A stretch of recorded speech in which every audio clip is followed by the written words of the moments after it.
That is one. Two, I think Honorable Raila had talked about referendum. Yes. Talked about it this year. Some of us said it will not come. There seems to be one step would be a referendum to alter the constitution or to tinker with the constitution. Yes. I think that is in his heart.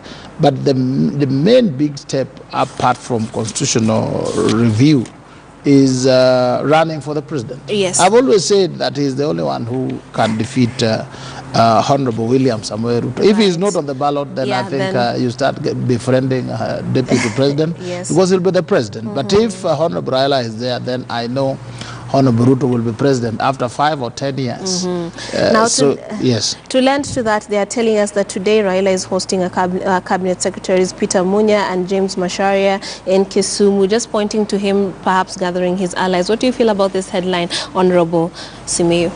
I find the headline interesting. You know, Kenyan politics seems to center around individuals, which is very unfortunate for us. Unfortunate? Why is this unfortunate? Because we don't seem to look at our politics lacks ideology. We don't seem to look at what ideological leanings we are looking at here. Like right now, the economy is really doing very badly. But we seem to be so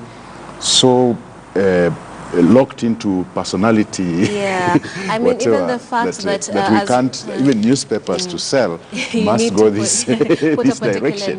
But I think where we are now, we need it to come out clearly. I think the so-called Building Bridges team needs to wind up and report so that we start knowing exactly where the country is heading to, because the unfortunate thing that's going on right now is that it looks like it's only Raila and Uhuru who know what they are crafting. Are they the only leaders in this country? That's a very dangerous way of doing things. Because if, for example, the others say now, these two have ganged up, then the others gang up, then we are not saving the country at all. We are actually just going on with the same old scenario, and that will not help this country. I think they need now to open up.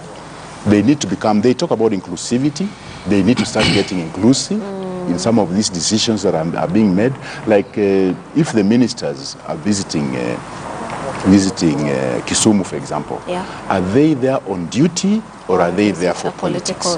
Because that needs to come out very clear. If they are there on duty, then they should just do their duty and come back. But if they are there on politics, then it should come out very clearly. Now we'll be discussing more of that later on. But of course, football has made it, which is quite rare. But we're having football on the headline, on the top story. Victory at last. Manchester City's captain Vincent Kompany, a very vibrant-looking bunch there, very happy about that win, and holds up the Premier League trophy after their 4-1 victory over Brighton. And of course, this is also on The Nation. It's Man City again. That is the headline.